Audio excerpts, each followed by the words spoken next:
Here's something nobody tells you about your job. The person who gets promoted isn't always the hardest worker. It's the person who communicates better, prepares better, shows up looking like they've got it together. That's who gets noticed and promoted. What if AI can make you that person? Not by doing your job for you, but by making you better at the parts that actually get you ahead. I'm not just talking about email here, folks. Everyone's already there. That's an inch deep. I'm talking about the meeting you walked into more prepared than the person who called it, or the presentation that made your boss look twice at you. That's what we're covering today. Whether you love your job, hate your job, or you're building something on the side while you still got a paycheck, AI can help with all of it. I'm Joe Downs. With me is Peter Swain. We're just a couple of successful idiots who figured out how to use AI to improve our lives and power our businesses. And that's the magic we want to share with you today in this episode.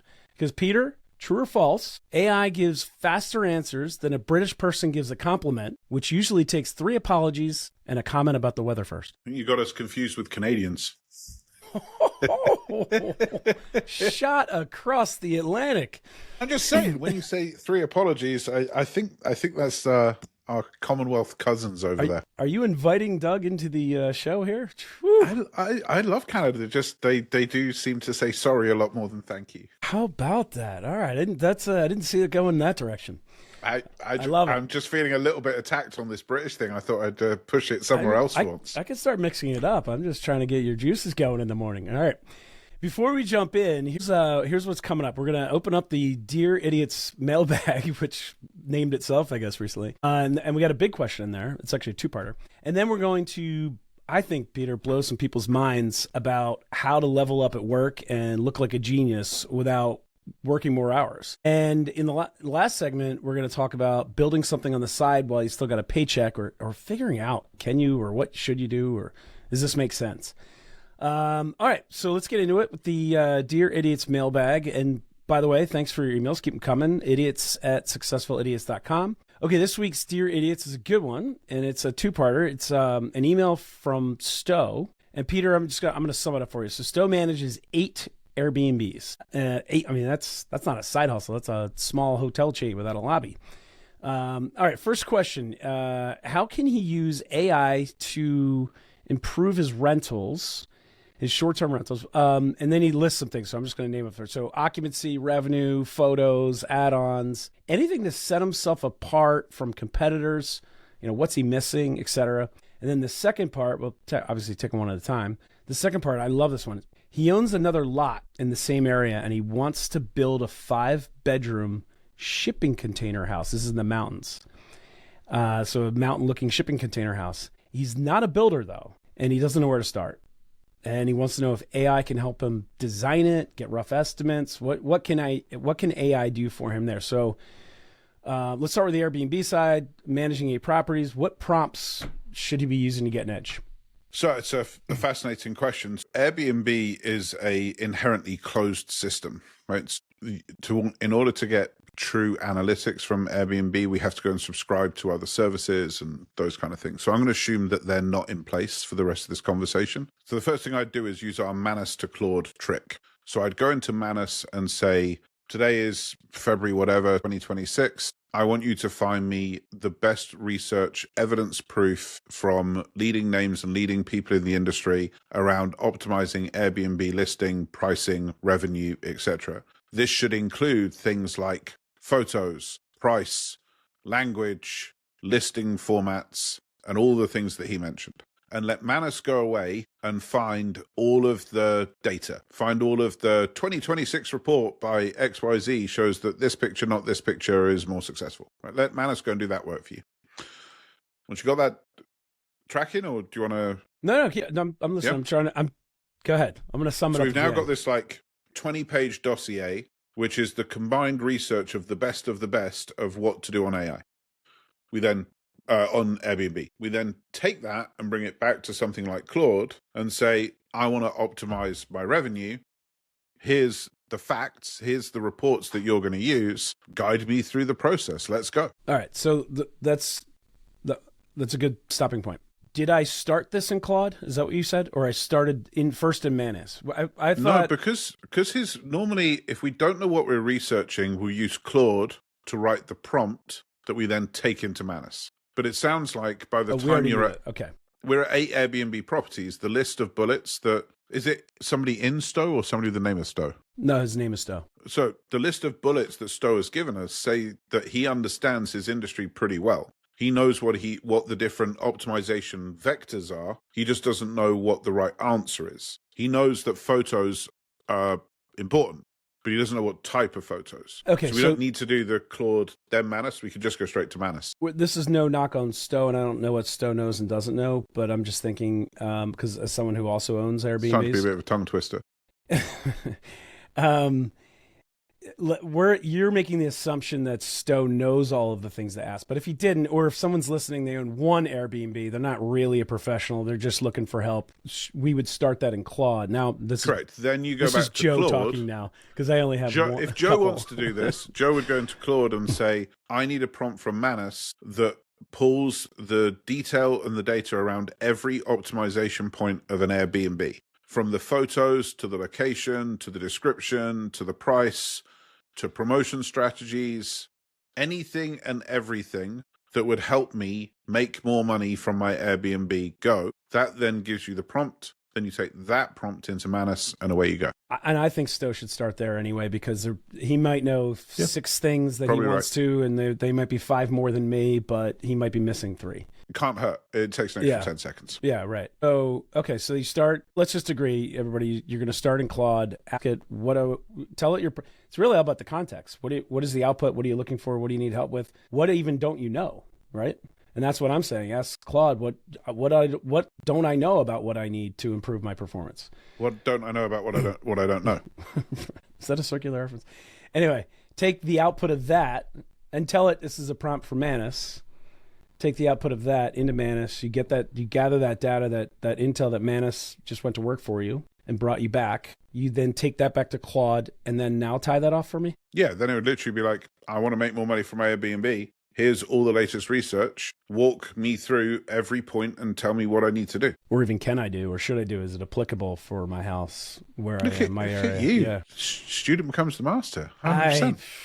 I think I'll just drop off now. You can just single host this for the rest. You're completely right. I don't think anyone would keep listening. Oh, this one. All right. So second part. So has this slot, and it's in the same area, and he's been looking at. I get these on my Instagram and Facebook feed as well. All these shipping container houses. I think anyone who owns Airbnbs is getting these now, and they're actually pretty. They look pretty cool. Pretty neat what you can do with these things, all the different designs. And can be perfect for the mountains. So I would agree with that. Where do you begin, Peter? He's got an address or a parcel number and a lot, I'm not a builder either. I wouldn't know where to begin. How do you even know if it's feasible? It's a really interesting question, because the first thing I would want somebody to do is actually to generate themselves a curriculum of learning first. Because as you said, they're everywhere on Insta. So not saying that Stowe is or isn't doing this, but before we commit to weeks worth of work and hundreds of thousands of dollars and etc., let's actually validate whether this is a good idea for him. So I'd be going and saying, you can just stick in Claude for this. I want to learn about this. I want to learn about shipping container houses. I'm considering building one on this lot. Before we even get to the point of a decision, give me a 30-day, and this kind of trickles into what we're going to talk through in this session later on. Give me a 30-day curriculum to learn this. I don't need to become a builder. I don't want to become an architect. But before I pull the trigger on a 6-figure investment or a 5-figure investment, whatever it might be, I want to make sure I actually understand this subject. So give me YouTube videos I can watch. Give me the right blogs that I should subscribe to. Give me the podcasts I should listen to in a structured manner to get me from 0 to 1 over the next 30 days. That's really good. Now, okay, well, so I did this when you and I met, because that's right. We're collaborating on the storage area slightly. I got ChatGPT at the time to give me a 30-day tutorial on storage. Self-storage? Yeah, because when you use phrases like inside out, RV, I'm like, On our first call, I'm going, 100% Joe, I completely agree. And then I took the transcript from that call, went to ChatGPT and said, what the F is this guy talking about? No, because you can't help it. If you're a natural on a subject, I will say phrases every so often like LLM. And you forget that people, a few steps before you on your journey, any acronym, any technical phrase stops their learning because they're like, what? What does that mean again? When it's just chat, if I just say ChatGPT or Claude, people go, okay, cool. But LLM doesn't help. So I took our first conversation, put it in, went, I don't understand what this guy's talking about. I'm pretty smart. I don't understand the storage industry. What you're highlighting is a flaw in my communication skills, because I should have recognized that. It's just humans will always make assumptions. When people say don't assume it makes an ass out of you and me, well, every single day that you drive, you assume that people are going to stick on their side of the road. We can't actually survive without assumption. So I don't want to. I wasn't trying to have a passive dig at you. I wasn't going to point out that Canadians say sorry 3 times and Americans never say them at all. I was never going to do that. Not twice, certainly. So I think that if I was Stowe, this is where I'd start of okay, help me understand this subject, because ChatGPT or Claude can't build the house yet. So we're still going to have to interface with builders, architects, leads, project managers, owner reps, all these type of people. And we want to make sure we can at least speak the language and at least sense check the BS that might be coming back to us, because we've got at least a foundation of knowledge. All right. So that's starting point. Starting point, 30 days. Can I do something concurrently? Or let's just say, we don't have to. Let's say I take the 30 days. I now I'm Stowe. I feel empowered. I feel like I can have a conversation with an architect now. Yeah. Now, and know some lingo. I'd be asking Claude to do me 2 things at this point. I'd be asking it to give me a project plan, which it would be very, very good at. I wouldn't even know. This is such a fascinating subject because I've seen them on Insta as well. I don't even know who I call first. Do I call the supplier of storage units, or do I employ the architect? What is the actual sequence of events that goes from today to something I can move into? Do I need to call the county? Well, I think there's approval.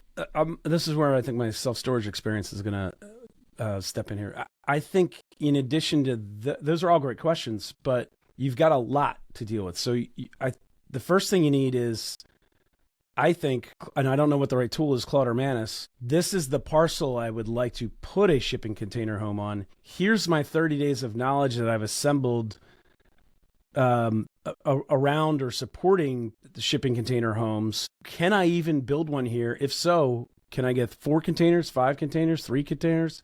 Now, you see, this is where I'm glad you said that, because I wouldn't go there, and here's why. One of the things that people are going to learn as they use this is that we're using generative AI, which means it's generating. And it's generating what it believes is not the correct answer, but the average correct answer, which is a technicality I don't want to go into too far today. I wouldn't trust its answer as to whether we could or couldn't build. Because let me see if I can explain this in a way that I understand a bit better, right?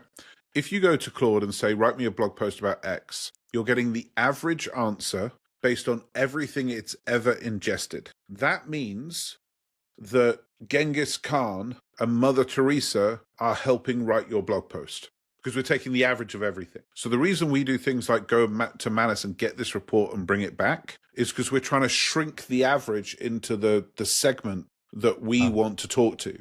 Okay. That's why we're doing that. It's not actually adding any knowledge, because actually, believe it or not, Manus is using Claude in the background. We're not actually adding anything into Claude. We're just tightening the scope of the sniper rifle to say where we want to fire. So in order to ask the question, can I actually build on this lot? We would need to have pre-fed it building regs, state regs, and I don't even know what to advise. I thought Manus could get that for us. That's why I was... It can, but this is the problem. It's never going to say that it can't. This is something that people really need to understand. AI is never going to tell you, I'm out of luck, I can't help you with that. It's going to try and answer the question. Its job is to answer the question. Humans understand that our job is to try and answer the question accurately and truthfully. AI doesn't really understand that its job is to answer the question accurately and truthfully, because it has no concept of what accurately and truthfully is. It gives the aggregate average answer based on the context of the prompt. Based on the context of the prompt. So what we're dealing with in Stowe's case and in our case here is we don't even know the context to provide to get the answer to the question. Yeah, and this is maybe a little deeper of a question because the stakes are bigger. Exactly. So what I want is a project plan that tells me who do I hire and in what order to de-risk this investment. And the very first question is to a quantity surveyor. I don't even know the job title. Of like, who can tell me, can I do this? Like, that's the first part of the project plan, I'd imagine. So that's why I'd go down the planning route instead of going down the using AI to answer the question route. All right. I like it. That's really, I'm glad I asked that question so you could correct me. It's huge. And I really hope everyone's listening to this and not thinking about storage container houses, but thinking more about, well, hang on a second. I have been using it to say, help me write my email. Mm-hmm. And not giving it the context of the business, the client, the relationship, the who you are, which is why it will only ever do a good job. It can never do a great job without context. Yeah. Well, it goes back to your whole original point of 500 word prompt minimum. I would also throw in here, and I think AI could help with this, just because we're building a feasibility check. I think it's important, because you're going to spend X, whatever that report comes back with at the end of the day, however you build this thing in phases till you get to the point where, yes, it makes sense to start spending money. You still have to answer the question, can I get the nightly rate to justify it? So, that's very true. I would also run a feasibility check on that, Stowe. I think you're going to find that to be pretty helpful as well.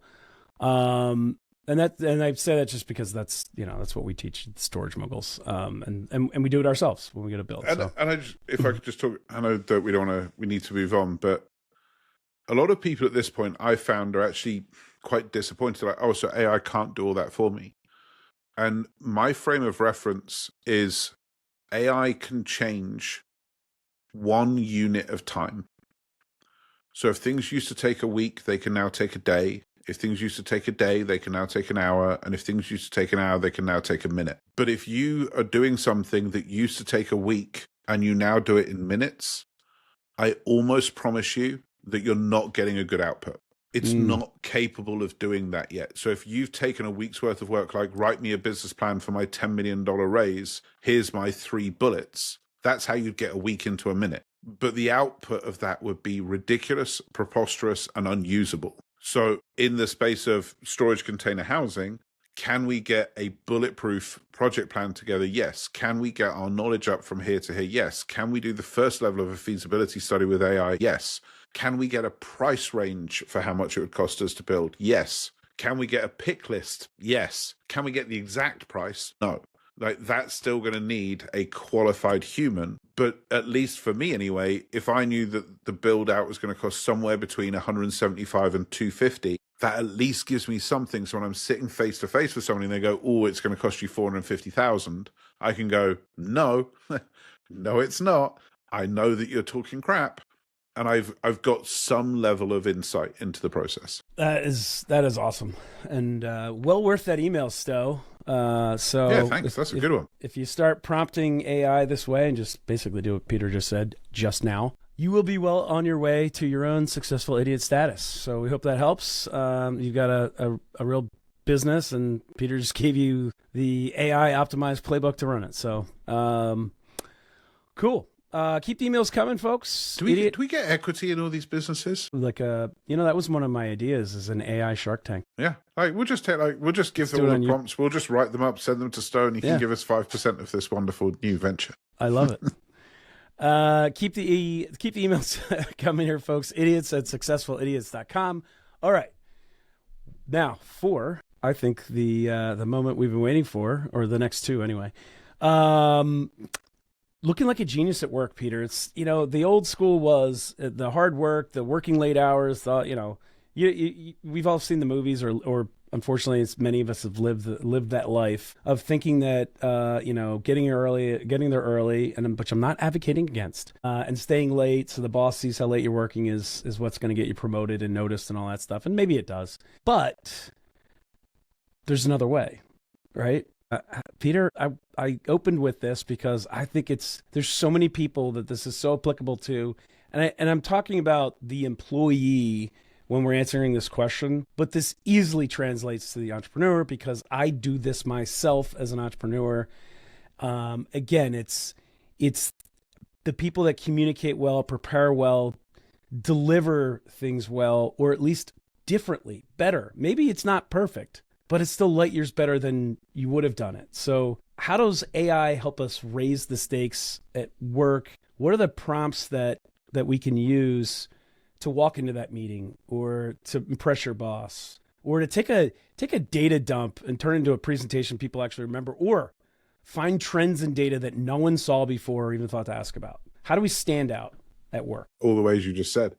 But I mean, I've got two practical examples from the last 24 hours that both involve you. Yesterday, you and I were discussing a project that we're looking at, and I told you one of the real reasons that I was looking to get involved. Yeah. I told you that because I sat with Claude first and said, how do I handle this? Do I bring it up? Do I not bring it up? Am I going to make the space too big, too confusing, or am I going to provide more certainty? So this is to me. This is literally like 11 o'clock, 12 o'clock my time last night. Were you in that prompt? Were you concerned it was going to be not a difficult conversation, but no, it's a case of, as you said earlier, you said about your communication skills. Now, I take offense on behalf of humanity when people say they're bad communicators, because the other 100 billion species on our planet and all the microcell, the dogs and the cats and the giraffes and the elephants, we are pretty freaking amazing at communicating. And there's always space for improvement. So whenever I'm communicating something that has a high stake, when there's things at stake, why would you not run it through something that can help advise you in advance? Why would you not sharpen by 1% the language, the tonality, the thought process, even if it's just for the sake of you role-playing it first? So you're like, yeah, okay, I feel good with this. I feel comfortable with this. Now, for everybody in the audience, Joe does this amazing job. Every time we do one of these podcasts, he sends me these show notes of what he wants to talk about. And it's a great email. Love it. Which I put into Claude every time. Are you about to shit on me again? No. I put them into Claude and go, what the F is he talking about? What do I need to make sure I hit? What? And I turn them into one-liners. It lays it out right there. Yeah, but I can get it easier and quicker by getting it from 7 lines to 1 line. Okay. Now, in all fairness to you, you have gone from big paragraphs to 6 bullets, so we're getting better. Apparently I need one. But I just want to, the reason I'm pointing to these, and I'm, in a hopefully a fun energy between us, is it's everywhere. And each of the things you said would be part of my consideration of, okay, should you show up early? Well, we did this a couple of episodes ago where we did the how did I build out the persona of my wife? Have a persona for the guy that promotes you. Like the guy or the girl that promotes you, like, this is key. Like, are they impressed by that or not? Like, that's actually pretty easy to discern as to what that could look like and how that could look.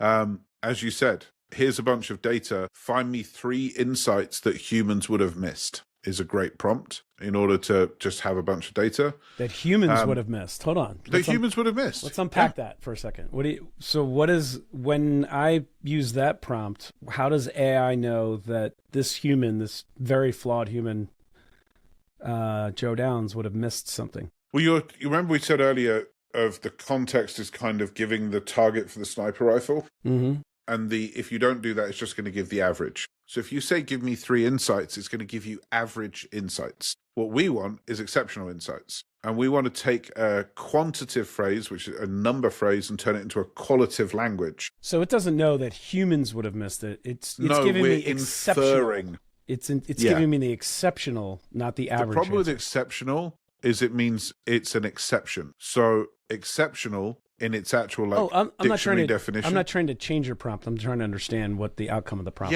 is. It's fun for me how semantic AI is, because exceptional might find an error in the data. That's interesting. Because that is an exception. So really, and I was about to say this anyway, really, and this is another reason to use Willow or Whisper, because we speak differently than we would type. 100%. We really have to give the truest, most honest form of how we're feeling and what we want. because you're saying humans, and I'm trying to translate that to, oh, so you just mean a better answer, exceptional, the way you and I understand exceptional, not AI. But really, because, tell me if I'm wrong here, but because AI is so semantical, we really have to tell it what we really want. Not the best way to say it, but the best way we know to want it. So the way I would prompt that and I'm going to do it at speed because I would be voice prompting this. And the concept, if you're listening to this, is not to listen to each individual word.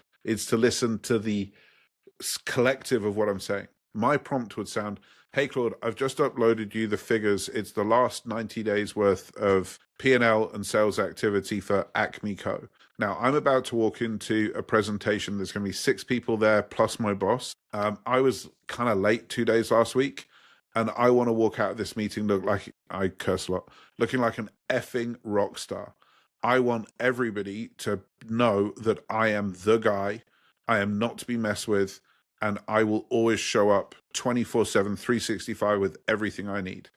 I want to make this person look like an idiot, and I want my boss to praise me to the hills. I want you to think that the outcome of what I'm about to ask you to do should be that everybody in the room hands me $10,000 and an Oscar and a Nobel Prize in economics. With that background, go and find me 3 things inside these numbers that will blow people away, that under no circumstances ever would have a human been able to see the connection. If you do not win me a Nobel Prize in the next 30 seconds, you can consider this a failure and you should go back to the drawing board and start again. That's how I would write that prompt. Wow. I mean, but that's my point. That's how you truly 100%. feel, right? So you just have to express how you truly feel with every adjective. Yeah.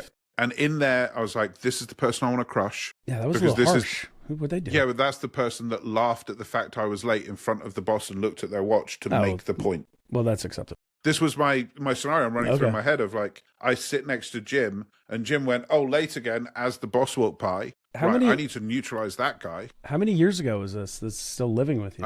I was always unemployable. I've never had a job, so I don't know. Because I always called people certain words that they didn't like, and apparently you don't do that in a corporate position. Who knew? I should have worked on Wall Street. I'd have been successful there. All right, so the point is you're not working harder. You're showing up sharper. You're showing up, by the way. It's got to feel good to get that off your chest. I want to, especially with I want to crush this person that, made me look bad. Or if you want to keep it on the positive, because I'm sure most people don't have that experience. I just want to look like a rock star. I want my boss's boss to ask what my name is, type of thing. No, that's just, those are cheat codes, and that's what I want people to hear. When I opened the show, I said, we're going to show you the magic. This is the magic, folks. This is what we're talking about. And you have it in you. You just have to express it to the AI, the tool, in this case, maybe Claude, and it will. If we could, which we can't, but maybe we'll be able to soon with Neuralink and Elon, if we could prompt with telepathy, then we could actually get everything that's in here into the communication. Now, we can't do that, but the more we dilute our communication style from verbal to written to SMS, like the worse we get, the more context we lose. The more you can get comfortable with just talking to this thing and going, hey, this is what I need, this is what I want, don't do this, do this, by the way, this guy, this, Mary had a little lamb, it doesn't matter, like just voice, just dump what you need and you'll be amazed at what comes out the other side. It's incredible. All right. We got to get to this last one here. And because I love this one, and that's why I saved it for last. So we've touched on this before, and we're going to do a whole episode or at least a couple segments on a side hustle at some point. But just starting, I think, is frightening for people. So you got people in different camps, Peter. So let's say, you got your 9-to-5 job. Here's the camps I think people find themselves in. They love their job, hate their job, doesn't matter. They're looking to make more money or do something different or become an entrepreneur. You've got skills. Maybe they're applicable to the job you have. Maybe they have nothing to do with the job you have, but you've got knowledge, you've got skills. How can you figure out I think this is going to turn into a skills interview, right? But I want you to talk through the prompts that would take for someone to, and there's the two scenarios. One, I've got all these skills, Peter. I'm a great writer. I'm a great artist. I'm a great, we talked about Shelby last week, the artist, Shelby Joe. I'm great at this, play guitar, whatever. What can I do with these skills? I'm good at math. I'm good, whatever it is. That's one scenario, one prompt. The other is I actually have an idea, and my idea is X, and it might be based on my skills. Is this even a good idea? So just being able to have, what are the prompts whereby I can ideate all of this stuff through or with AI to then determine, is this viable or not? And by the way, I've come up with a very technical name for this, Peter. It's going to be called the side hustle figure outer. Figure outer. I love it. Yeah. So 2.0. I would do three, and I think we can kind of condense this because the things we did earlier of making sure those prompts are, very verbose by using voice is part of this. I think what we said earlier about the 30-day learning plan is part of this. But I would do three things. Number one, I would do, as you said, a skills interview of going, help me work out what my zone of genius is. Ask me a question, then I'll answer. Then you ask a follow-up question. Only ask me one question at once, and make each question you ask an extension of the first question than the previous question. So it gets deeper and deeper and more specific. Do this until you've got 50 unique and specific skills, and then give me the output. Okay. So that'd be the first thing. That could then be fed into another chat of, these are my skills. What could a side hustle look like for me based on these things? So we're going to map us, which is, again, just context. We're just getting more context so we can put it into the next thing, which is, well, what should I do? Then the second one that I would consider is, let me describe a day in the life of what I want to do. I love this one. Like, let's say you want to open up a baking shop. I want to wake up in the morning. I want to do this. I want to do this. I'd love to do this. I'd hate to do this. This will be great. This will be bad. I want to get home with this. Like, describe your perfect day, and then ask it to reverse into that. Okay. Now, the third one, and then back to you. The third one I'd do with all these is, one of my fears consistently is people that say they want to be an entrepreneur and aren't an entrepreneur. My personal belief is one of the most oversold, overhyped career paths there is, because it's one of the loneliest career paths there is, and it's one of the most isolated. And people say, I don't want to have a boss. Well, entrepreneurs have 128 bosses because every client becomes a boss. I don't want to sell my time for money. No, you're just going to sell your time for nothing for a very long time. 99% of entrepreneurs fail. What I would say to people is, you can use AI's superpower of being agreeable against itself by making it being agreeable at being disagreeable. What I mean by that is, ask it, once you say, I want to open up a bakery, ask it what's going to go wrong. Ask it for the worst case scenario. Ask it for both sides of the equation, so that you as the human can go, well, this stuff sounds great. I get fresh bread. I get to have my afternoons free. I get this. I get this. I get this. This is great.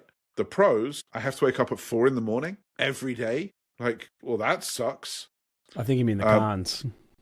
Yeah, that didn't sound like a pro. Yeah. There's these lung conditions that you can get from inhaling all the fine flour. That sucks. Yeah. Like, let's get the pros and the cons, so that when you're looking at a side hustle, everything has cons. But are they cons that you can live with, that you're okay with, next to the pros? I might create a board for that too and put Keith Cunningham on it. On your first one, before you just destroyed people's hopes and ambitions of becoming entrepreneurs, on your first one, which might be a safer path, which is just a side hustle. While I agree zone of genius is more polished, I still think that side hustle figure outer is a better name. But you would also include, again, all the context about that. I have a job. These are the hours I work. I have an extra 10, 15 hours a week. I take my kids to lacrosse 3 days a week and my daughter to dance and this and that. 100%. I feel the need to I feel a bit of an ego defense moment coming up. So this is fun. When you just said destroying people's hopes and dreams, like one of the things I get quite upset about is people judging people by their own scorecard. Like, the only thing I think that matters in this world is on the day you die, you say that you did what you wanted to do. Like, that's the only thing that matters. And I truly believe that 90% of the population will be happier if they have a job. Oh, for sure.